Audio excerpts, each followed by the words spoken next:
just want to let everybody know out there, if you subscribe to the show through Podbean, we are going to begin a process of transitioning everything over to our SoundCloud account probably in March and April, probably after spring football concludes. So if you use Podbean to listen to this show, and there's a few thousand of you that still do, we appreciate it. But if you could start migrating over to SoundCloud, if you use an Android device, if you use the Google Podcast app, that's what I use. That's what Gene uses. A lot of people I know use it, and it's pretty cool. And probably most of the other podcasts you listen to on Podbean will also be available on the Google Podcast app. If you have an iOS Apple device, obviously the podcast app, iTunes, whatever it's called, we're available on that. So if you could do that, just be mindful of it. We're not going to do it overnight.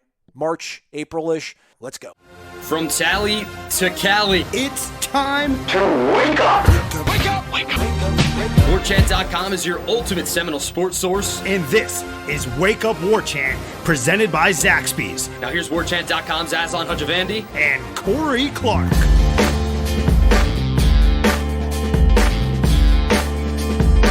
Wake up!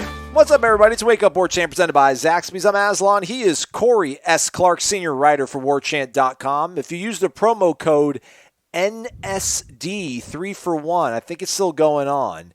It's NSD, November Sierra Delta 3-for-1. And I think you actually spell out 4, F-O-R. 3 months of access to WarChant.com for the price of 1 month. Beat that, Corey Clark. Top it. You can't. Can't do it. Impossible. Can't top it.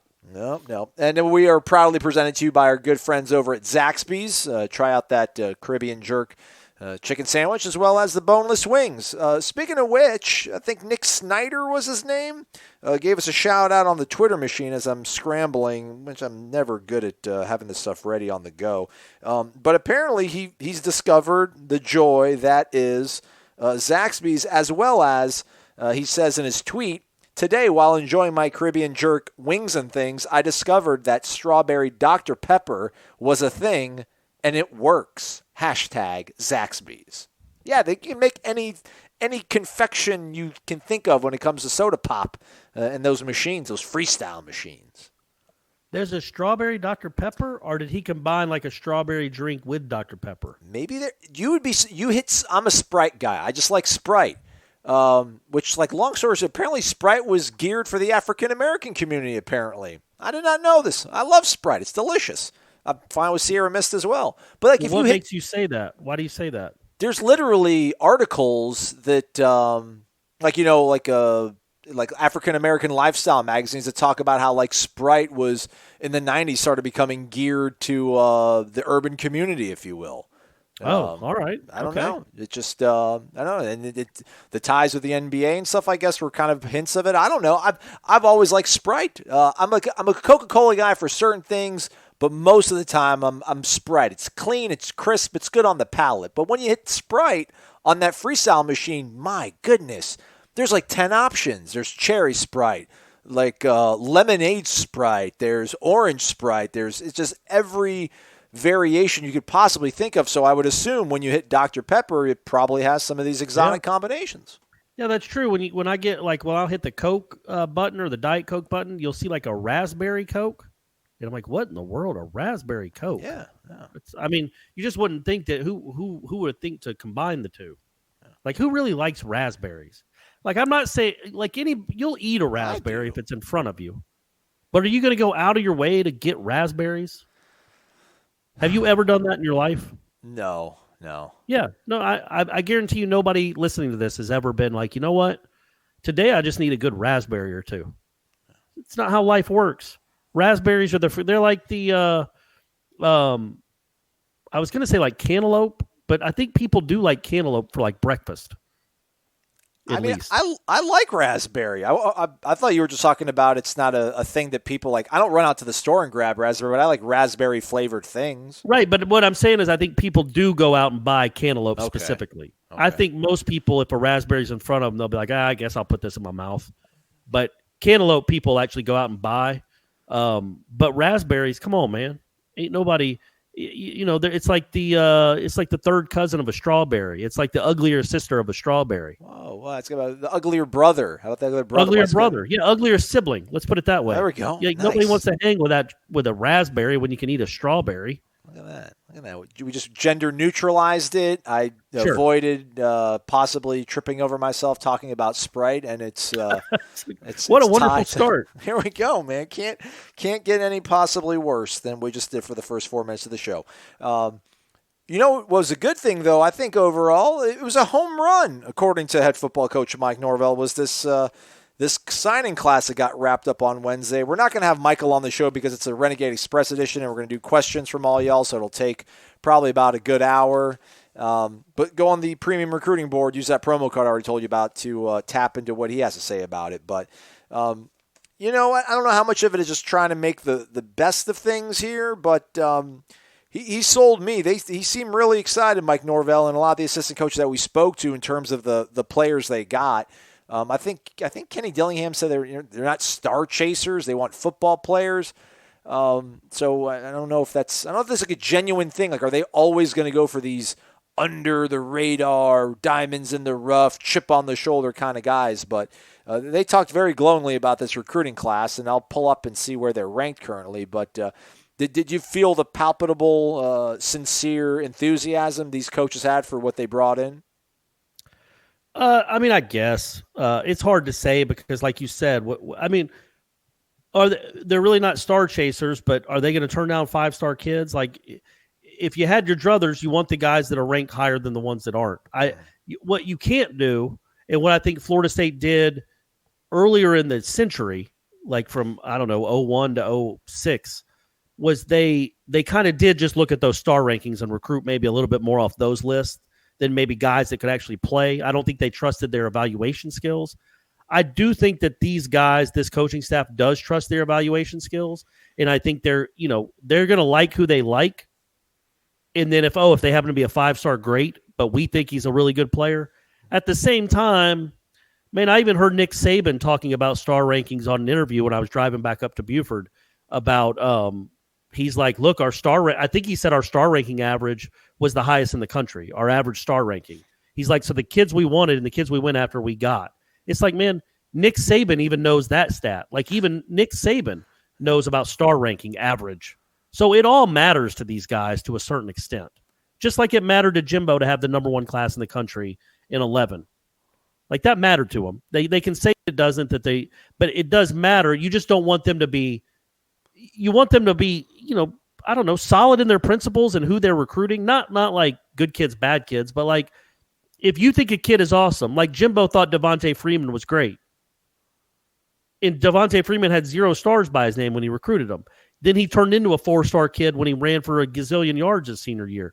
So you want him to be, steadfast and adamant and trust their evaluation skills. But at the same time, yeah, man, I don't necessarily buy that we don't care about stars. I've heard that. I heard that from Jimbo. You hear it from all these guys. They care. They know.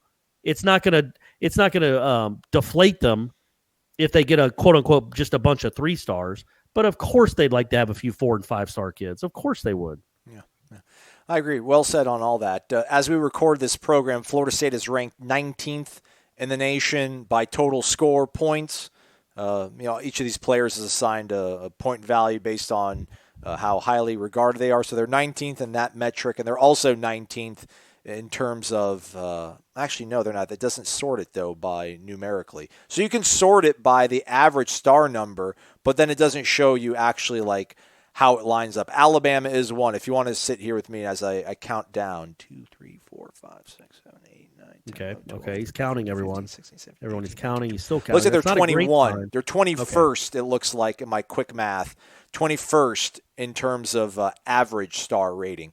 But, they got the 2 quarterbacks they needed and wanted, apparently. They were speaking very glowingly about Robert Scott, the offensive lineman from Arkansas, that this is a guy that they really believe that, in due time can be a kind of a steadying force, probably even at left tackle. Corey Wren, we've talked about his unique speed, his incendiary-like speed. And they got linebackers and they got some other offensive linemen like Manny Rogers that they feel good about, and Brian Robinson and Kentron Portier at wide receiver. So while it might lack some of the gusto of what Nick and Kirby are doing, they got pieces that they like. So we'll see how it goes. We'll revisit this in 3 years. I really think we should do like a time capsule, Corey. Like all of us at War Chant, we should put in right now, or maybe after, like once, like before the season kicks off in Atlanta, like who we think is going to be the best freshman, and then who's going to end up being the guy that walks away from Florida State with like the best career overall, and then open it up like in 4 years and see what happens. Okay, and theoretically, we should get to see some of these freshmen before that first game. Like, we'll be able to watch the practices, so we'll have an idea what we're talking about, which would be really cool. Yeah. And overall, that's the thing is, like, I didn't even get to that point. The thing is, I do think when they talk about how happy they are with the class, I don't think that's just coach speak. I think they are. I think that's genuine. I just got hung up on the comment about we're not star chasers. It's like, okay, man. Right. Everybody wants 5 stars, and 5 stars have an enormous hit rate. So, of course, you want the best players in the country. But you also trust your own evaluation skills, too. And typically, if you know what you're doing, at the very highest level anyway, they line up.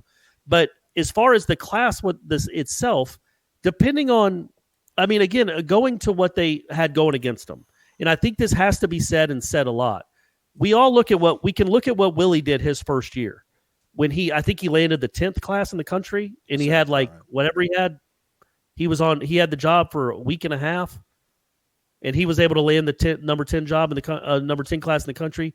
Well, think about Florida State again. Think about what Florida State was in 2017. Mm-hmm. They were 11 months, 12 months off of playing in the Orange Bowl. Yeah. They had one bad season, one hiccup. And the rest had been 10-win seasons, including in that stretch a 29-game winning streak. And they were still an NFL pipeline. So Florida State in 2017 was a much different program than Florida State 2020, or Florida State 18 and compared to Florida State 2020. Well, now they're 18-20 in 3 years. They've had 2 losing seasons in 3 years when they hadn't had one in 40. So you're recruiting. The challenge is different. The obstacle is bigger. And so the hurdle is bigger, I should say. And I think when you look at what they had to do, they were not going to come in and just by the power of personality in the span of 9 days before the first signing period and then 6 weeks until the second one, land a bunch of 5-star kids. They just weren't. It wasn't going to, or high 4-star kids. In fact, most of them were already committed anyway. Exactly. It's a new college landscape when it comes to that. It's really hard to get big-time players in January because most of them are already signed. So anyway, when you look at it through that lens, and you think about what their obstacles were with just where the program is right now, and kind of the mediocrity that's enveloped it in recent years, to come in and land, I don't even really care about the number, to come in and land a class that includes 5 running backs, one of them a transfer from A&M, but you're bringing 5 new running backs onto a team that desperately needed it. And you're bringing 2 quarterbacks, and you're bringing 3, I think, 4 offensive linemen, and 3 linebackers. You're looking to me at a coaching staff that said, okay, what are our weaknesses? Okay, we got to have quarterback depth. We desperately need running backs, and we have to fix the offensive line and the linebacking core, and that's what they tried to do. Will they do it? Will this class be the foundation that does it? We'll see. But it certainly is it's a good sign that they identified the problems and attacked them immediately. And so specifically, and like 5 running backs is a ton. All those kids, I know they say what they're going to say, and I'm actually writing a story about how Norvell's offense, he wants a lot of running backs, and they're all going to get used. Well, that's fine, and that's good. Well, he's not going to use 7 of them. So a couple of these guys probably won't be here in a couple of years. That's just the nature of college football. But they're throwing a lot of numbers at a problem, and they're doing the same thing with the offensive line, and to an extent, as much as they could, they're doing the same thing with the linebackers. They know what the issues are. They're throwing numbers at it. Throw bodies at it. Throw bodies at it, and you hope you get lucky. Not lucky, but you hope these guys pan out, at least a few of them. Because, look, man, go back to Jimbo's 2011, 2010, even 2010 class, his first class. Man, you look at that class, there are some big names in it. There's also some duds. I think he hit probably 50% from the field in that. first class as far as guys that were dynamic playmakers, that were difference makers, not dynamic, but they were difference makers that started and contributed to good teams. He probably hit 50 to 60%. So even as good as he was at evaluating, and even as good as that class was, you just can't hit on all of them. So not all these guys are going to be great, but you hope you find some. And that's the key to turning around a program. Throw numbers at it. Okay, we need running backs. All right, well, here's half a dozen.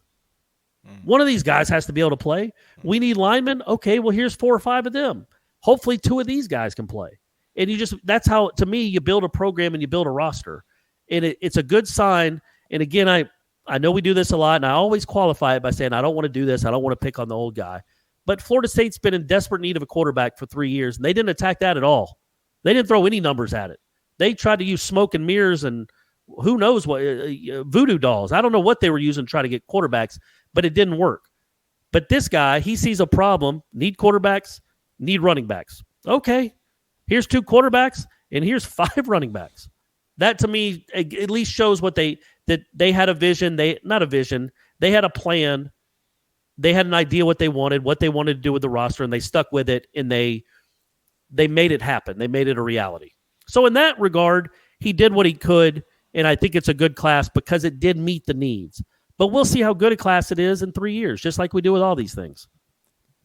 Dan Foose, DeBrail Smiley, Damian Jacobs, Tank Sessions, Holmes, Onwukafe, Joshua Johnson, Nigel Terrell, Glenn Stanley. Those are some of the guys from that 2010 class. But, man, he was 2019 MLB baseball, brother, because he swung and missed or he hit home runs.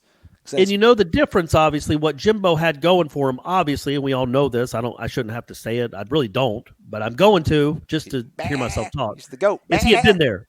He had been there, right? Right. He had been there, and he had been able to develop these relationships over the last 2 or 3 years with all those players. The Telvins, the LaMarcuses, the Jeff Lukes. He had been able to develop relationships with those guys because they'd been in the camp. He had gone to visit them. Literally, Norvell and that staff was coming in on the fly, parachuting in out of nowhere. And so it's even different in that regard. But even in that regard, like you said, it's just it was just almost it was as hard a recruiting cycle, in my opinion, as any Florida State head coach has had to have. And I don't know, since Bowden in 76. Like it's a really odd time at Florida State. And for him to still land a top 20-ish class, to still bring in 2 quarterbacks and the 5 running backs and the 4 linemen to hit his targets says a lot about him. And I think moving forward, I just think that's a good sign moving forward. And those star rankings in the class rankings, I think will be bumped up significantly in the coming years. Just going from this 6-week window. Well said. All right, let's get on to the ponies. Let's get on to the questions. First one comes from Mad AMCZ. I'm just going to call him Mad A. Wake up! Aslan, apologize for the confusion on my username. It's a combination of my first name, Mark, and my last name. And you were right. I am Polish. Anyway, hoping for a big surprise commitment on National Signing Day. Would not be surprised if Norvell pulls off 1 or 2. Still concerned about quarterback, however, for 2020. Are you guys hearing any rumblings of a quality grad transfer this spring, or do you think Norvell sees something truly special in a quarterback currently on the roster? Need a solid start in September, and I, for one, am worried at quarterback. Yeah, again, just because I haven't heard about it doesn't mean they're not trying, but that window's kind of closed. It'll reopen, but it's going to be a little bit more of a slim pickings once spring football ends because, as Corey's kind of said before when we've bounced this concept around, if you're going to get guys after spring football's over, you're getting the guys that couldn't win jobs at their schools. And, Florida State has a pretty proud tradition of who they are, and it's not a good feeling when you're getting, Kansas State's backup quarterback or Indiana's backup quarterback. So that's kind of where you're at. I'm sure they're not leaving any stone unturned, but quarterback is just a tricky thing, and maybe they feel good about the freshman. Maybe they think that James Blackman is a reclamation that can be done in 6 months' time. I don't know. I have a good feeling for some reason, and there's nothing to base that off of other than they seem to be really confident in their system. Everywhere they've been, they've either had running backs or receivers go for over 1,000 yards and sometimes multiple at those spots. So they'll figure it out. I know we said that with Kendall, and he kind of sort of did, but we just feel there's probably going to be more cohesion, more better minds in the room trying to figure it all out. Yeah, and I think, that's well said, and I just think that what would be the roster of grad transfer quarterbacks that would be appealing? Yeah. Maybe a kid from Clemson, like I always call him Pontchartrain, whatever that kid's name is, if he decides he wants to bounce. But other than that, it's just there aren't a lot of options out there. And look, man, look at the last two you had. It typically is some, look, I know Justin Fields is a different animal. I get it. Jalen Hurts is a different animal. But assuming nobody of that caliber is going to be out there, and they're not, look at the last two grad transfer quarterbacks Florida State had. Golson and Hornibrook. Yippee. Like, it's just not a great way. If they're not transcendent type athletes or talents, it's just it doesn't really have a history of working out at Florida State. I know it's a small sample size, but again, you're not picking from a great litter. And so to say, I think they feel like the quarterback of 2020 is going to be on the roster. That's my opinion. Now, there might be somebody that comes through the cracks that we haven't even thought about. Maybe somebody from Alabama or Clemson decides they want to leave and pursue it at Florida State. I get it. But if you're just hoping for some out of nowhere grad transfer, you're not going to be happy with it typically. I mean, again, Golson and Hornibrook were just It wasn't anything special, and that's kind of the deal. Well, if they were good, if they were great, typically Justin Fields is a weird example. Russell Wilson is a weird example. But typically, a guy that leaves a program because he's not going to start at that program isn't going to change your program. Boom. Yeah. I mean, if you almost want to take it a step further, and actually I kind of don't because I want to go on to the next question, but, I mean, you got Jordan Travis. He's a transfer, and, they didn't think that he was ready to be deployed until, I don't know, week 11? And Wyatt Rector's another guy that was I mean, he's not a grad transfer, but these are guys that you went and got from other programs. I mean, you pulled Jordan Travis away from an ACC school. I mean, we'll see. I mean, I don't think the book is written on Jordan Travis yet, but I mean, part of me does wonder if you're a first year head coach like a Scott Satterfield. I mean, do you really let a kid like that walk away easily? I mean, do you not go down kind of kicking and screaming and trying to hold on to a guy if you think he's special or you can really work with him?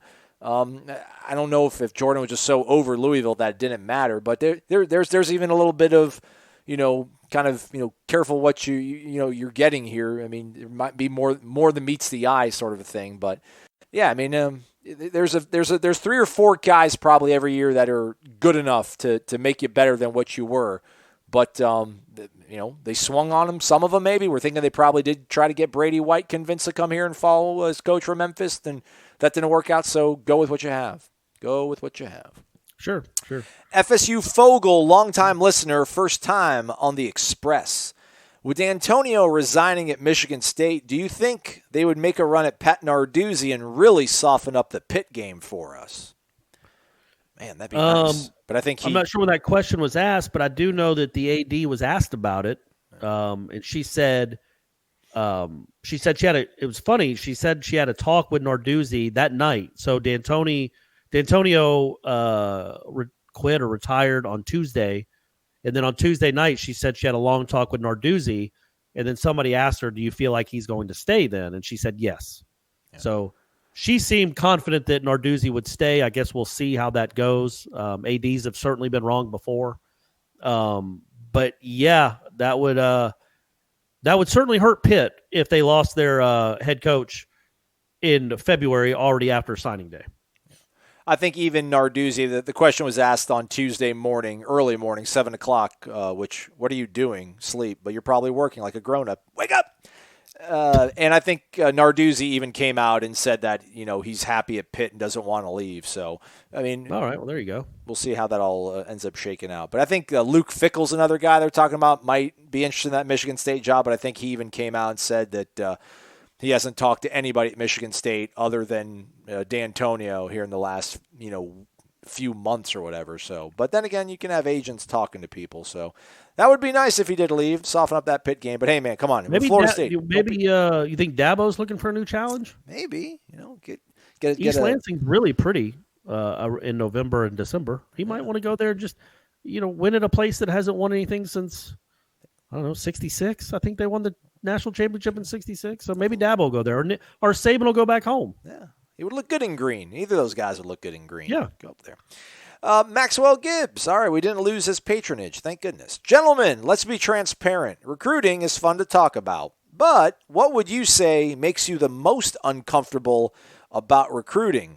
For me, it's not dirty tactics, but it's seeing grown adults fanboy over 17 and 18-year-old kids and then get upset when a kid does not commit to the school they root for. To those people, I just have one message for you. Please grow up and get a life. Nobody knows what's best for these recruits except for them and their families. People really need to be more respectful. Yeah, you know what? There's a lot of things that can make you uncomfortable about that part of the sport or part of college sports in general. But you remember the kid? I think it was Gerald Willis who committed to. Where did he commit to? Florida. Yeah. There was his mom walked off the set. Oh yeah. Mm-hmm. And it's like, man, what is that backstory? And I remember Geno Hayes, his mom was apparently furious or didn't want to show up because he was choosing Florida State and not Tennessee. And the kid that chose Clemson, the linebacker from Jacksonville a few years ago that chose Clemson over Florida State. Tony Stewart. Yeah. And he looked miserable. Just absolutely miserable. He wanted to go to Florida State, but his parents didn't want and it's just I hate when it looks like the kid isn't going where he wants to go, or the parent for some reason is furious. It's okay, why are you so furious? Was something promised to you if he went to another school? Yeah. That's the kind of stuff that really is uncomfortable and kind of icky. But I'm not saying that happened with the Gerald Willis. It's just, why would the mom be so upset? And can't you at least act like, for the 30 seconds that you're on TV, can you not act like you're happy and then smack him in the back of the head afterwards? You have to be so transparent in your unhappiness. So that's a little bizarre. But wait, one thing I do like now that we're in the social media age is, I've never really had to be a recruiting writer, which has been pretty cool. Because I just, hey, what's your top 5? How would you rate that visit? It's hard to ask 16-year-old. When I'm in my mid-40s now, it's kind of hard to ask or care. But I do like that now so many of these guys are kind of taking their recruiting and giving updates on their own Twitter accounts. Yeah. Owning it a little bit, having more of their own accountability. So they can say, no, this is what I think. These are my top 5. This is what I'm announcing. Or they just announce on their Twitter feed. Or they do a music video, like the kid that went to USC a few years ago. Or who's the tight end from Philadelphia that chose Florida State? Upshur. Yeah. And he did a music video too, I think. Graffiti on a wall. Yeah, he had graffiti on the wall with his choice, which is really cool. Yeah. So I like that. I like that little element that now these guys are kind of taking their recruitings into their own hands a little more. There's a kid from Ole Miss that skydived, and then when he landed, he opened up his jumpsuit. It was hotty toddy. Oh my gosh, imagine that. There was a kid from Alabama who gray shirted, and he went to Paris. He literally he was at a cafe in Paris, and I think Bleacher Report, or one of those emerging new age sports entities, that does recruiting videos, was with him, and he's sitting at this cafe, in the shadow of the Eiffel Tower, penning this letter to his mom about, I love you, Mom. Everything I've done in life is to make you proud. I know you've made all these, challenge, all these sacrifices for us. And then he walks up, and he's got the Eiffel Tower behind him. He's and with that said, Roll Tide. And then, they spell out, Roll Tide with the Eiffel Tower. And I think the kid gray-shirted. You're saying it wasn't green screened. He was actually in Paris. He was there. He was in freaking Paris. Was he eating a croissant? He's in the baguette. That's crazy. All right. Well, yeah. Hopefully that that'll be the only time that happens. Yeah, not a lot of stuff makes me uncomfortable. The tweeting at the players, I think, is Absolutely. a little bit. Come on, like, oh, we could really use you up here in Knoxville. Come on, buddy. Well, it's like, come on, knock it off. I just don't like the whole aspect of the kid's great, but then as soon as he decommits, it's like, well, he probably wasn't going to make grades, or then you just start looking at all the. It's like, oh, I love this. I love the girl I'm with, and she breaks up with you, and you're like, I didn't like her anyway. She couldn't, she wasn't good at tennis or something. I don't know.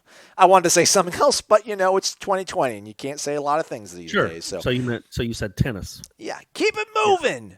Big Steve-O 22. Let's get to the important thing first before we get to his question here. He is our subscriber, longtime subscriber, August 11, 2008. Nice. His young son has been battling that procedure, the ailment he had that required him getting open heart surgery. Well, quick update, the kid had the open heart surgery last month, and it's like we brought home a new baby. He is doing amazing. He is always laughing, smiling, and moving. It is truly amazing what doctors can do with technology today. Thank you all again for the thoughts and prayers. What's not funny about that, but that's great news, is one of my very best friends, they had a son that was born, I want to say 16 weeks premature. Wow, good God. Like he was the size, it was like the size of my fist, maybe. Yeah. Just the tiny little baby. And you're like, and he survived, and now he's healthy and happy. I think he's 9 years old now. And it's like, man, just modern science and modern medicine. Like 15 years ago, 20 years ago, 30 years ago, there's no chance. And now he's born literally halfway through the pregnancy, and he is now, it's almost a decade later, and he's doing fine. He's a perfect little kid, and it's just, that's awesome. That's awesome where we're going and where we've come from, where that can be, it's obviously premature. Preemies are a big deal, and it's not a great way to start a life, but it's also, you can have a life. And it's really neat. And it's a blessing that kid is still around every day, smiling and being goofy. Can we figure out a cure for coronavirus while we're at it? Can we do that? Right. Can Daddy go to Bali, please? Can we figure this out? China, Hong Kong, whoever's got to figure it out, figure it out. Last shoe that dropped, and I told you about this, Corey, on Wednesday before you went to Georgia, was the fact that the carrier that we're taking is like the flagship of Hong Kong. And they literally have asked all of their airline employees to take 3-week furlough. But it starts in March, so we're thinking, maybe everybody's going to want to work as much as they can and get all that money saved up. So hopefully they'll just get me to Monday. Get me to Monday, everybody. Get me on the plane. Just get me to Bali. That's all I'm asking. And we're all rooting for you, man. You know that. We are all rooting for you. But in serious notes, though, Steve-O, absolutely amazing to hear that, man. That's incredible. Hopefully, we'll get him a T-shirt one of these days. Maybe get like baby onesies for the over-under this upcoming football season from our good friends That's at a good Zaxby's. idea. Yeah. So we'll see that. All right. Anyhow, he does bid us good morning. Signing days in the books. Doesn't really have an opinion on the class. Would just like to restate what most have said, and that's this class is mostly about addressing needs and filling in the slots. I believe the 5 stars will come if we put a good product on the field. If you remember, Savell Smalls even said that much. He mentioned he wanted to choose FSU. He's a 5-star linebacker, by the way, I think from Washington State, but said the product on the field made him decide otherwise. Also, does having a bunch of 5 stars make that big of a difference? He posts some information here. Apparently, Kansas City and San Francisco, who played in the Pro Football Championship game, also known as a Super Bowl, Kansas City had 5 stars. San Francisco had 3. The lion's share of their players were 3 stars and under. Kansas City had 21 3 stars. San Francisco had 20. San Francisco had 22 stars. 11 of their guys weren't even ranked. Kansas City had 8 guys that weren't even ranked. They had 6 guys that were 2 stars. This just shows how important player development is. Well, yeah, absolutely. We can do anything with the numbers when it comes to that with recruiting. There's a bunch of 3 stars and 0 stars that have made the NFL. Walter Payton went to Jackson State. Jerry Rice is from Mississippi Valley. I mean, we can have all those examples. By and large, when Florida State was awesome in the 90s, and then again 5-6 years ago, it was on the backs of incredible recruiting classes and very highly ranked recruiting classes. So there is a correlation there.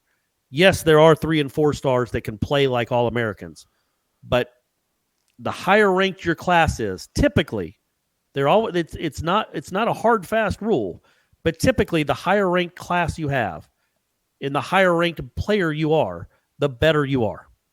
So we can all find examples, sure, but look at the for maybe a better example, the Super Bowl is a fine example, but the college football playoff, the championship game, it's Clemson and LSU. Mm-hmm. Those two that's not an accident. Those two programs recruited at a pretty high level. Backwoods Hicknoll. Good fellas. Wake Izzy. I guess I've got one parting shot at Wilbur T. And this is after careful observation and reading posts, listening to podcasts, etc. I think Willie Taggart was a coach who, at first, wanted to be your buddy and instilled absolutely no discipline with his players. In the end, I think he realized that his job was in jeopardy, and he tried to do the discipline thing, but the players thought he was a joke at that point. From the jump, he had no idea how to handle a program of our caliber, dream job or not, and I think he was just lost. What do you guys think? P.S. I'm really starting to feel good about Norvell and company, and I hope I'm not being overly optimistic. No, you can feel good. That's not being overly optimistic. I think saying 10 wins is overly optimistic. Sure, I think. Absolutely. It's almost foolish, delusional. Yeah. Some would say. Yeah, but I wouldn't say delusionally optimistic. Yeah, I wouldn't say overly feeling good is a good. Yeah, you should be able to feel good. They're pretty smart guys. They're all pretty sharp. I went back and listened to a couple of the interviews from Adam Fuller. I like Adam Fuller a lot. I really do. My only concern, he's almost so sharp and like his mind seems to be running so fast and he does a good job of talking to us in the media. I just hope that I think if we ask the players, we need to figure out a way to ask the players if they're picking up on what he's like his instruction. I mean, they're always going to be, oh yeah, it's great, we love our coach.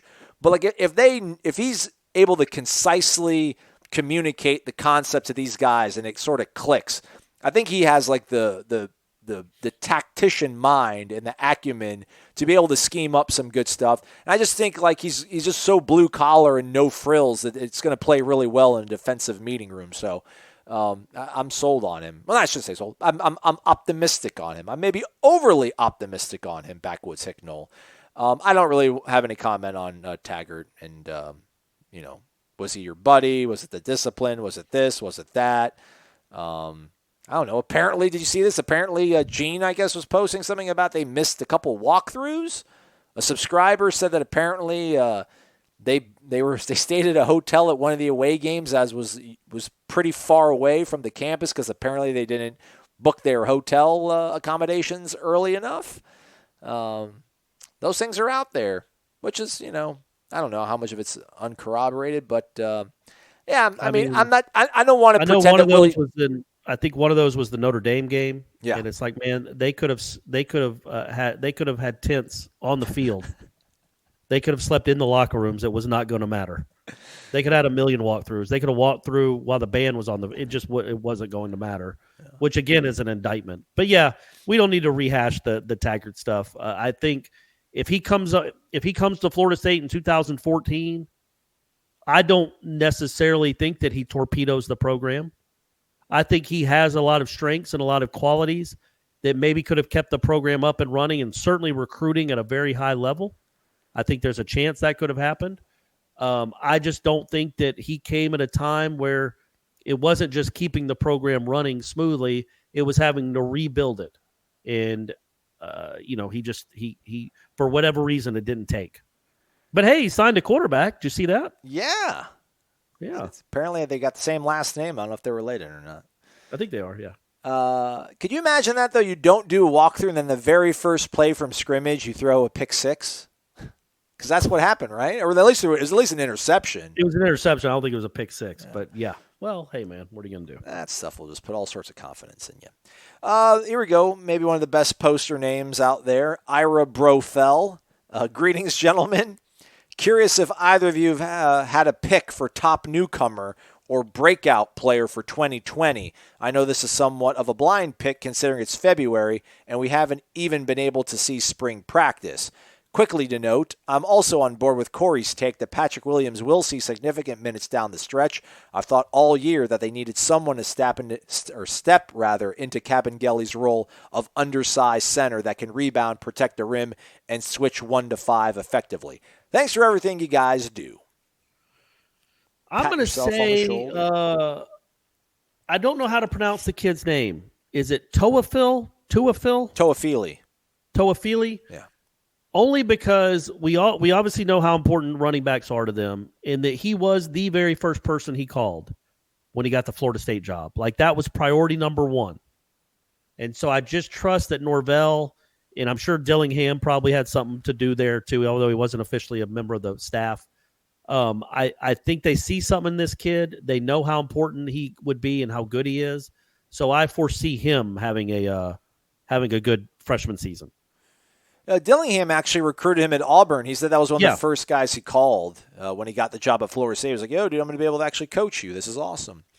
I don't know if I want to do newcomer or maybe breakout player. I'm going to maybe keep hitching my wagon to this Jordan Young thing, and eventually it'll happen. Okay. I want to pick somebody on defense, like Amari Gaynor. But I think, I don't know how much. I think like Amari Gaynor could be really freaking good. Like, I feel like he's a guy that should have double-digit sacks or at least like tackles for loss, just because of how fast he is, man. But I'll go with Jordan Young. I'll say breakout. He should have a breakout. Or maybe Warren Thompson. Warren Thompson's still sticking around. Yeah, I'm going to go Warren Thompson. I'm going to say Warren Thompson. Okay, all right, good, man. It's my breakout player. Patrick Williams, though, he agrees with your take. Give yourself a pat on the shoulder there, Corey. Good, man. Good. Yeah, he's a talented dude. Who they got on Saturday? Cabangeli should still be on this team. I know. Anyway. They got, what, Miami on Saturday coming to town? Miami at noon, yep. Okay. Let's see here. FSU_Knoll23. Hey, Aslan and Corey. I'm a first-time poster from Fort Myers, Florida, the home of legend Deion Sanders, recent Super Bowl winner Sammy Watkins, and some guy named Thomas Edison. Ooh. Anyways, my question is, do you guys really think breaking into the top 5 of recruiting is as simple as winning 10 games next season? There are programs that have been winning consistently or just had great seasons that aren't even in the top 10. Some of which are Oklahoma. They've been in the playoff 4 times. Notre Dame has won 10 games 4 of the past 5 years. Michigan, they've been fairly consistent. I understand that we have the benefit of recruiting in Florida, but with the rise of Florida and many schools trying to poach from Florida, I am not sure if it's that easy. Thanks for everything, you guys, to make walking around campus at 8 a.m. bearable. Well, what you doing taking class that early, champ? Come on. That's crazy. What are you doing at 8 a.m.? Are you going to bed? Are you just getting back to your dorm room or to your apartment? Come on, man. That's crazy. No, it's not just as simple as, hey, let's win 10 games. We're going to have a top 5 class. It's obviously a combination. But more than anything, I just think if you keep rolling out a product that's 500, that's mediocre, that's 6-6 every year, the ceiling is only so high. But once you win 10 games, you shatter the ceiling. You literally, it's Florida State, man. Like, we've got 40 years of evidence that you can recruit at a high level if you're putting a product out on the field. Because it's just not something to dismiss that you get to recruit in the state of Florida. That's a huge bonus that Michigan doesn't have. That I can't remember the other schools he named. Oklahoma. Yeah. I mean, Oklahoma doesn't have a 10th of the talent in its state that Florida does. Now, it does have Texas right there below it, but it's not. It's just not Florida. So you do have that advantage that you recruit in Florida, you can recruit in Georgia, and maybe occasionally Louisiana. That's a huge hotbed. And if you're good and you have a coaching staff that knows what it's doing and that's personable and can build relationships, then you should always at least be top 10. And then, I just look at Kirby now, what Kirby's doing at Georgia. That's always kind of what could happen at Georgia. If you put the product on the field and you have a guy that can recruit, man, the sky is the limit. They're number 1 every other year now because Georgia's flooded with high school talent. And I just think Florida's now Georgia doesn't have to recruit against other in-state schools because Georgia Tech is nothing right now. But still, I just think that's something that can be done. I don't think it's an automatic. If I said that, I didn't mean it. I do. I think Corey, if Taggart would have won 10 games in 18, he would have had a top 5 recruiting class. And you can say a lot of that is because of his personality, and the sort of culture he wanted to create at Florida State of, hey, come here, have fun, all that kind of stuff. Yeah, I think Mike Norvell, I think they win 10 games this season. They'll have a top 7 recruiting class. I do think I'm not all about the self-gratification. We're Florida State. We're so awesome. Everybody wants to come here. But, man, it is still Florida State. It still is a really awesome place to be. And if you know you can actually win here still and you can get to the league, I really do think it's that easy. I really do, man. I think if they win 10 games with this recruiting, or with this staff, rather, how sharp they are, how organized they are, how on top of things they are. A lot of these guys have been defensive coordinators that are now position coaches. A lot of these guys who are coordinators and assistants have been head coaches at places like that. I think there's a good mix of smart guys in the kitchen here that they'll figure it out, I would think, man. I really do. Hey, I'm with you. I'm hoping with you, buddy. I want to see it. Well, and the thing is, supposedly here, maybe even at the end of the week, there's a bunch of hints and bad spoilers and badly kept secrets. But I think Bradley Jennings' son is going to be committing most likely to Florida State. And he is going to probably be a 4 or 5-star linebacker out of Sandalwood High School. So, they already got a 4-star quarterback from Starkville, Mississippi, Luke Altmaier, that's already verbally committed. So, they're already kind of building this momentum without having even shown people that, that their plan is going to work. If their plan does work, if they were to win 10 games, if they win 9 games and they beat Miami and they somehow upset Florida or something, this thing is back to rolling. I really do think so. Do you know what Bradley Jennings, other than being a good college linebacker, what his claim to fame is? No. In Florida State history? He's the one that hit Dan Kendra in the spring game that tore his knee up and led the way to Chris Winkie becoming the starting quarterback. Yeah, that's right. Look at that. There you go. There's something for you. A little Aflac trivia for everyone. Not to get dark, wasn't there a linebacker that got shot in Orlando in the early part of the 2000s? Wasn't him, was it? What? No. I don't know. Look that up. Yeah, that is dark. All right, so I looked it up, and unfortunately, it's not a good thing for Florida State guys. There's 2 results that came up. Bradley Jennings actually did get shot back in April of 2002, and so did not Eric Powell. Was it Eric Powell? Let me go back and see if I can get this thing to pop up. My internet's been terrible. I think I used all my bandwidth on sign day. But yeah, Eric Powell. Yeah, he was shot Sunday morning in his hometown of Orlando. That was in 2001. I think that's who I was thinking of. But yeah, Bradley Jennings got shot too. No good way to segue out of that, but everybody's alive and well, I think. So yeah, that's good, man. Yeah, I'm glad he's alive. All right, let's keep it moving here. We got all that stuff out the way. Yeah, man. Yeah, win 10 games. It'll all get back to awesome. Turntoll lives. Wake up. Hey, Aslan, sorry your trip to Bali got canceled. Seriously, that's a major bummer. I hope you get to go another time. Well, it hasn't gotten canceled yet, knock on wood, hopefully. Maybe you're the new Coracle Oracle. Maybe you see in the future. I feel good about it, but I also feel apprehensive. We'll see how it all works out. In other news, have either of you heard if there is any effort by this coaching staff to get the team to live in the same complex or area near campus? As I understand it, Burt Reynolds Hall no longer houses the full team. No, it does not. And, I don't know. I don't know that. I don't know if that's something they care about enough to make the players do that or ask the players to do that. In fact, I know years ago the colleges were trying to get away from that, like separating the football players from the rest of the student population and having them live by themselves. But who knows what's going on now in any of these colleges? I feel like Alabama's going to have a skyscraper penthouse for all their players zip lines soon enough. So maybe they're building a brand new building for all the Florida State athletes. All the Florida State football players. They should be able to. There should be a zip line that goes right to like the Bowden statue. So wherever these football players live, just have a zip line. Just directly sends them right to campus. Well, not into the Bowden statue. You don't want them to hurt themselves. Right. But maybe you could figure out a way to get it into the locker room. Okay. All right. Like come in from the top. Imagine that. What a scene that would be. Heck, where are they going to practice? 8 a.m. So at 7:15 a.m. every morning, there's like dozens and dozens of Florida State football players just ziplining over Pensacola. Sign me up. I'm down for it. I'd watch that. Yeah. I thought Jimbo did get the football dorms upgraded quite nicely, not on his way out, but he did, after the national title season.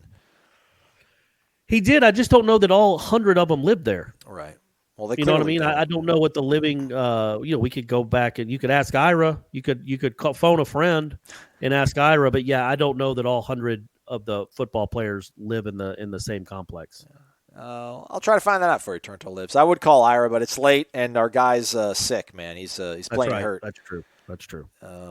We got some questions from Georgia Knowles 86. They're all recruiting and they're all about 2021 kids, which is I don't know, not our strong suit. I promise I will go ahead and I will forward this to Michael Langston, and hopefully Michael will answer your questions, Ranye. We do appreciate you asking the questions. Keep doing it. But yeah, recruiting is just not our strong suit. We should probably get better at that. Should probably be more well-rounded and know more about that sort of stuff. But I don't really have a good excuse either. You don't at all. It's your job. You should be better at it. I know. All right, maybe I don't know what I can't get into 20. I mean, I guess maybe now you have to look forward to 2021 because 2020 is over. But like junior days and stuff, especially when you go out to these events. I mean, you go to the Saturday Night Live and you show up to these things, and man, you guys don't even understand. These guys that cover recruiting literally on a recruiting weekend will show up to more at 8 a.m., 7 a.m., and they will stay till 6 or 7 p.m. And sometimes these kids won't even talk to them. They'll be like, nah, sorry, man, I don't want to talk. Or the coaches will sneak them out of a different part of the building away from the guys that are next to the Bowden statue. Recruiting is just... But they do it for you guys. They do. There is an appetite, and people want to know. Oh, absolutely. And, yeah. I'm not we will get better. You know what I'm going to say about that? Actually, I'm going to give us a pass in the sense that there's been so much turnover, folks. There's been so much instability within the program that it's hard to keep track of who they're recruiting and who they're on and who the new staff is on. But now that we've got some stability, now that we know who the coach is, we know they're going to be here for at least a couple of years. We know they're building relationships, and we know this coaching staff is going to be intact for a couple of years. We're going to start paying closer attention to recruiting. That's our New Year's resolution. Okay. All right. Is that what we're not? No, it's not going to be a recruiting show. Right. But we'll dabble in it a little bit, and occasionally we'll be able to answer questions without having to lean on Langston. All right. There you go. You heard it. Bowden Dynasty. We got 2 questions left. Bowden Dynasty and another. Bowden Dynasty says, wake up. First time posting in a Renegade Express thread. Took advantage of the FSU New Era deal in November. Long-time listener to the podcast, but if you have not subscribed to warchant.com, you are missing out. There you go. He's right. He really is. He is right. I don't want to, I appreciate the value of $1, but if you really do enjoy Florida State. Didn't he post that on the tribal council? Yeah. He's a member now. Well, you know what? Yeah, I was thinking, everybody that can read that is already a member. So who is he posting to? But he's posting to our listeners that aren't members. Exactly. So we do appreciate that. That's a really, really nice thing to say. And he's right, 100%. Yeah, man, if you love Florida State, $10 a month to talk about it with other people and get even more in-depth information. I don't know. I just think it's kind of I don't know, money well spent, but everything you do has an opportunity cost, and you could be spending it on other things. But I just feel $10 to keep you occupied for 30 days of the month, for a few hours every single day. I don't know. Could do a lot worse things with $10, I feel like. Just wait till they get good again. Yeah. Then it's going to just blow up. No, actually, no. Don't be a fan later. Okay? Don't be a fan later. Yeah. Good point. Very good point. All cap, son. Yeah. There was a lot of talk about Florida State and finances, with the SEC doing laps around college football with their TV deal. How do we see that affecting college football in the long run? Will earning $40 million less than our SEC recruiting rivals kill us in the long run?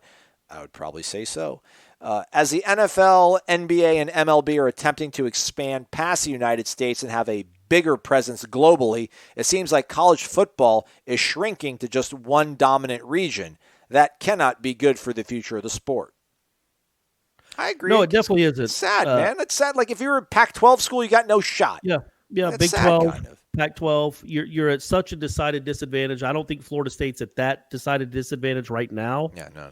But we'll see if we don't really have any idea about the ACC numbers, the ACC network numbers. I do know that I still don't get it on Comcast, and I like how that's just like, well, that's life. You remember 5 months ago, people were like, call your provider, tell Comcast that you want it. Now it's just like, hey, you know what? Don't worry about Comcast because that ain't happening. Like, it's out of our – we don't even think about it anymore. It's just like you breathe air. Oh, yeah, if you have Comcast, you don't get the ACC network. You still get the Big Ten network, so you still get to watch Iowa wrestling. But if you want to watch Florida State football or Florida State basketball and you live in Florida, sorry, just enjoy that Iowa wrestling. Anyway, that notwithstanding, it is a real problem. It's a real issue for the sport moving forward. It's really one region of the country, but even more specifically, it's one conference because their fans are lunatics. And Florida State is a SEC style fan base, so you guys are lunatics too. I got a job because you guys are lunatics, so it's awesome. But there just isn't that much fan. What would you say? There's not that much fandom in California or in the Big 12. It's just different in the South. And you are at a decided disadvantage, and it's quickly becoming, it's just the national champion is almost always going to be from the South. When was the last one it wasn't? Colorado and like 90 that a share of it or whatever? It's got to be more recent than that, right? Colorado? Nebraska, like 95? Yeah, maybe Nebraska in 97? Well, Ohio State. No, sorry, Ohio State. Okay, Ohio State. So yeah, you have Ohio State in the middle of the country, sort of, mostly in the middle of the country, Rust Belt. And that's it, man. That's the only program out there that is anywhere on the same level as teams in the South. Most of the, there's a ton of great talent in the South, and they pay their coaches exorbitant amounts of money because they make exorbitant amounts of money because of the TV deal. And I don't know how it gets fixed. I don't know how it gets fixed unless you cap it.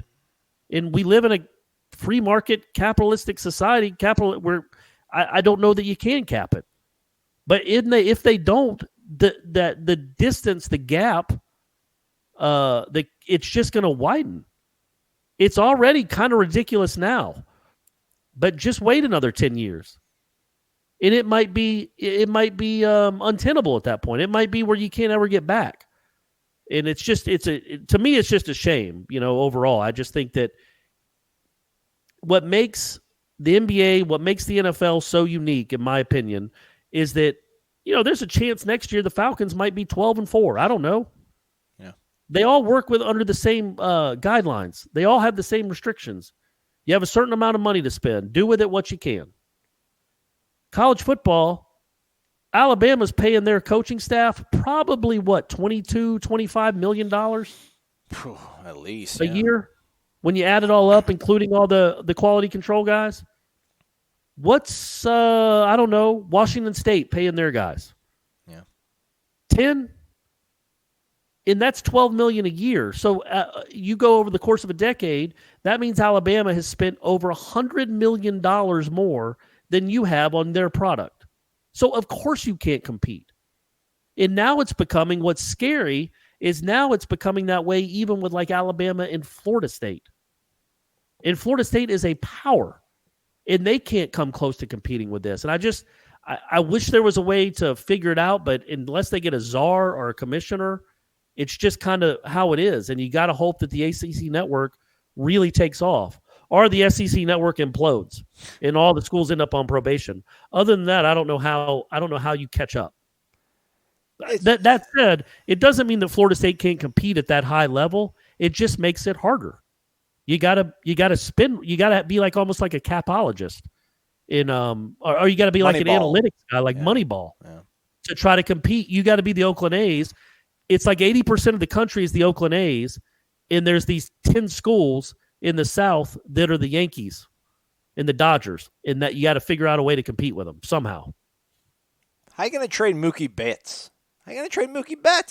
How? Yeah, it's crazy. It's crazy. That is nuts. I know that what's weird is like, when you brought up Fuller, I was like, man, I should have gone over there and asked him what he thought of that.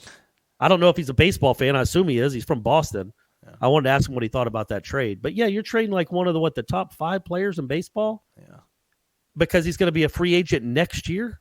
Yeah. And it's like, all right, well, why wouldn't you just ride it out for one more year?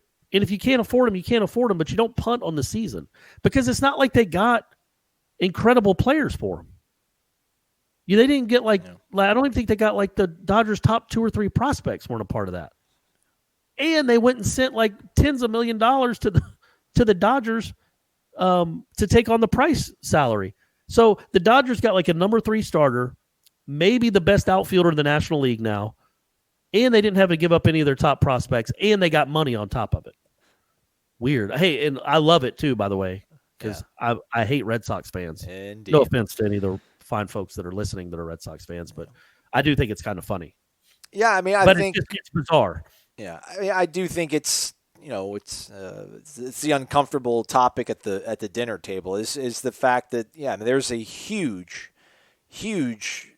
gap in terms of the revenue that Florida State is gaining versus the teams that they're competing for the most important prize in all of intercollegiate athletics. And I'll give a lot of credit to Gene because I know. Like 6-7 years ago, there would be a lot of stories posted on War Chant about, will there be a network and, the revenue payout and conferences and just kind of how things are slowly starting to creep and distance was starting to be formed between Florida State and the rest of these and the ACC and these other conferences. And I'm like, man, who cares? Jimbo's here and we're recruiting well. Just keep it focused on that stuff. I don't want Wall Street Journal in my War Chant.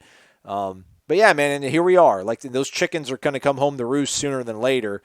I do wonder what the plan is. It's going to be a huge AD hire eventually when David Coburn steps down, and hopefully that's I mean, I don't even know how many all these ADs every time you read a coach's bio on a website, an official team website, and man, they take credit for everything. You'd think that any coach that you just hired is the best coach ever, and the same thing applies to ADs. It's like spearheaded a $50 million fundraising campaign at his last stop, and is a very innovative guy. And it's like, what's the innovation? Like, T-shirt night at the basketball game to try to get. It's like there's only so much you can squeeze out of fans these days because. People have families, and it's costs a lot of money to raise a family.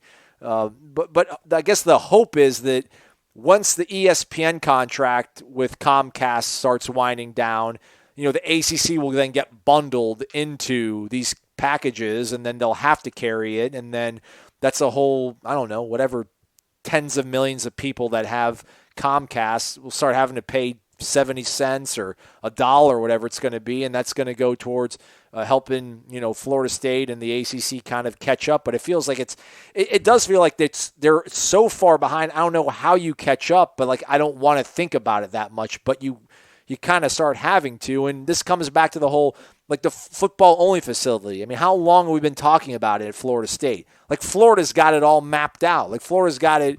They've got the specs. They've got the mock-ups. They're ready to, like, break ground on this thing. And we're still, what are we going to put the Moore Center? Or are we going to put in the corner next to the practice field? It's like, man, I don't know at this point. And I don't have the money to offer up, so I feel saying bad. Just put something up. But you have to put something up because that's where it's really going to kill you in football is not being able to have, as much as Corey laments it and stuff, like you have to have these really awesome palatial facilities to make players want to come. And like, no, Florida State's not horrible, their facilities, but they're nowhere. They're really not. They're not on Clemson's level. They're not on Alabama's level. They're not on Oregon's level. They're not on Texas's level. But hey, man, maybe win 10 games and then it won't matter. You'll still recruit at a pretty high level. But think about the last thing on this, Corey. Like, think about like when you were a kid. There were some friends that you had that like you're like, I don't really want to spend the night at their house because they probably didn't have as big of a house as you had. And then you had some friends like, oh, I'd love to spend the night at his house. He's got like his own bedroom and he's got a cable TV in his room. We can all crash in there. It'll be awesome. Like, man, these are players. These are 17, 18-year-old kids in the year 2020. And like, yeah, man, they want to go to a school that has a barbershop in the football-only facility. That sounds crazy to a lot of you. But like they do, they want the place that's got the sushi bar at 12 in the morning at the football facility. These things do matter, man. Well, number one, I was not as superficial as you. I just wanted to hang out with my friends. I didn't care where it was. I just wanted to, have fun with my buddies, no matter how small or big their house was. So that's on you. Don't project that onto me. But what I was going to say is that, yeah, we're when I was talking about the differences between like Alabama and Florida State and Alabama and Washington State, yeah, they're big. It's a big gap. It's a big revenue gap. Well, it's not a big revenue gap between Florida State and Wake or Florida State and NC State. You can still be the best team in the ACC. Like, my point being, because they don't have a football mansion is no excuse for how bad they've been. None. It has nothing to do with how bad they've been relative to the ACC. So figure that out first. And yes, it will be a problem down the road. And you obviously have to have you have to be farsighted. You have to be able to look into the distance and think about what the landscape will be like in 10 years. But you also have to be short-sighted too and be like, man, let's fix us first. Let's get a competent coach with a competent program and start building things. And that always helps raise money. So all those things matter. Do you know what I mean? Does that make sense? Absolutely. And I don't, last thing I'll say on this, and we kind of probably have to wrap it up because we're over an hour. I don't want to point fingers at people, and I'm going to point fingers at people now, but I'm guilty of it too, man. And I'm not proud of it at all. And I probably shouldn't talk about these things when I'm not contributing to the solution. I'm part of the problem. I don't think this university came anywhere near capitalizing the momentum of winning that national championship. I really don't. I don't know. In terms of like a capital fundraising campaign, I mean, what they gave the guys a new locker room and like a new theater hangout lounge, and that thing now is already kind of obsolete compared to what everybody else has. So like I thought, like when they won in 2013 and they had the big parade and everything, it was just like, all right, like this is going to be a huge jumping off point. Because I always said to myself, I'm like, all right, when they get rid of Bobby and they bring in Jimbo, like I'll start donating. They did that, I didn't do it. I'm like, when he wins a national title, I'm like, let's let him beat Florida. He beats Florida, I don't do that. I'm like, all right, well, how about you win a national championship? He does it. I never donated to my alma mater, and I'm not proud of it, but I'm just, I was making $8.89 an hour in Montana, and I was doing all right in Mississippi though. I should have donated when they won in 2013. But, I mean, I guess a lot of it, too, is like, yeah, man, you have to start kind of looking at yourself in the mirror as a fan. And, I don't have a problem with saying, like, do something for me. I'm not going to go JFK, like, ask not what your alma mater can do for you. Ask what you can do for your alma mater. But, yeah, man, like, if this thing starts getting rolling again, I just hope that they will be able to capture and harness the momentum and maybe make it a little bit more longer lasting and sustaining. I guess they also did make the Champions Club and put the big Jumbotron. So they did put some stuff in there after the national championship game. So maybe I'm in the wrong. They didn't just stand. I mean, they didn't just stand pat. No. But yeah, I mean, they're just it's at a little bit of a disadvantage right now. But we'll see where it goes. Norvell's going to turn it all around, baby. Norvell's going to turn it all around. Last one, Drummer Knoll 1201. Wake up, Aslan. Good call on my username 1201 as it's my wedding anniversary. Corey, when you sit down with Coach Norvell to discuss FSU history, could you include this tidbit? The FSU fight song was written by a man named Tommy Wright. Tommy Wright was a professor in the College of Music at Florida State from 1949 to 2008. As a former member of the Marching Chiefs, I got to experience Tommy Wright conduct the Marching Chiefs playing the fight song at Doak in 2008. This man is also important to FSU history because his silhouette was used to create the FSU Seminole Head logo right up until his passing on May 8th, 2014, almost a month after removing him from the logo in favor of this ignition tradition marketing nonsense, which introduced Chief Walmart. Sorry, still not over it. It correlates directly with our program's downward trajectory since that time. Below, I present to you a photo of Tommy with the logo sort of faded over. As always, thank you guys for all you do covering our beloved Noles. See, I heard that was like urban legend. It does kind of match up. He does have the profile of the Seminole Head that we all love, but I heard it ultimately wasn't based on his profile. But it syncs up pretty closely. A real lore story that I have that we can end on. Well, I don't want to even give it away, but I'm going to do it at some point in the next 6 months because I have the person's contact information. Ooh. And we've actually exchanged a couple texts, but it's never worked out. Okay. But I know the person that started the war chant. Like, can you corroborate it? Like, is this legit? I can corroborate because the guy that told me about it, that reached out to me, he either emailed me or he sent me a DM on war chant. I can't remember. And I actually met him at Cameron's. I met him in August or September at the Cameron Appreciation Party. This guy, he didn't take credit for it. He said, "Look, I know who did it. It was my frat. It was my frat brother. Fraternity brother." He told me the game. He told me how it started, why it happened, and how it caught on. But it was, I don't even think he was drunk. It was just a guy that was kind of bored, standing, and he started doing it as the marching chiefs played this rhythmic kind of beat, and then it just grew and grew and grew. And I have that guy's contact info, and I'm going to write about it. So then I'm gonna he like really does it. He did admit, yeah, that was me. But it's not like a guy that's like seeking glory. You know what I mean? Yeah, yeah. So that's what makes me believe that it's real, because number one, it was his buddy. He's like, look, he has no idea I'm doing this. He goes, I'm a fan of your writing, and I think you'd do a real good job with this story, but my buddy has no idea I'm reaching out to you. And he's not really, he just kind of doesn't think it's a big deal. He doesn't really even want to talk about it that much. But then I reached out to the guy, and he's like, oh yeah, sure, I'd be happy to talk. But yeah, so I think there's validity there, mainly because he's not out. I mean, we're looking at, what are we, 37 years later? He's not looking to become famous for it. So anyway, I thought that'd be an interesting story. And I saw Tommy Wright play the fight song at one of the football opening season banquet things. Okay. Back, obviously, when he was alive, Yeah. he conducted the marching chiefs to play the fight song. Yeah. Or maybe no, he played it on the piano, I think. Yeah. What did he do? Anyway, Probably I did see him. Yeah. Tommy Wright's overrated. That's the end of the show. Have a great. I'm kidding. I took a class with Tommy Wright, Doctor Tommy Wright. He was. Good. He's There the you most. go. He was awesome. I loved him. He was great, man.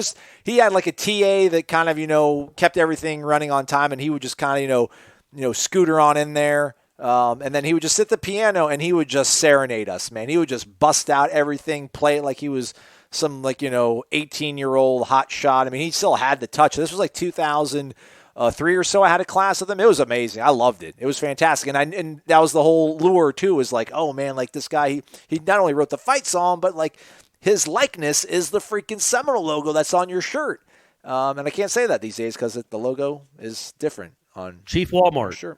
Yeah. Chief Walmart. Yeah, man, love Tommy Wright. That's part of the Florida State experience, is having the one of the music classes he taught. So shout out to him. Shout out to you, drummer Noel 1201, as well as everybody else who posted here on the Tribal Council. We're done. Hopefully, I'll be 9,000 miles away from all of you, but still, close by. Maybe we'll record a show when I'm out there, or probably I'll still be here because it's going to get canceled. But hopefully it doesn't. Corey, I'm not going to have you send us out on anything too poignant because who knows? We might be back sooner rather than later. He's Corey Maslon. Thanks for listening to Wake Up War Chant, presented by Zaxby's. Zaxby's Caribbean Jerk Chicken is just like a vacation in the tropics, only without the sunburn, or the dive-bombing seagulls, or all of that pesky sand. How'd it get in there? Well, at least it tastes like the tropics. Enjoy our famous chicken tossed in a tropical blend of spicy habanero, fruity mango, and exotic island spices. The Caribbean Jerk boneless wings and the new filet sandwich meal. 2 more reasons you'll get a kick out of Zaxby's.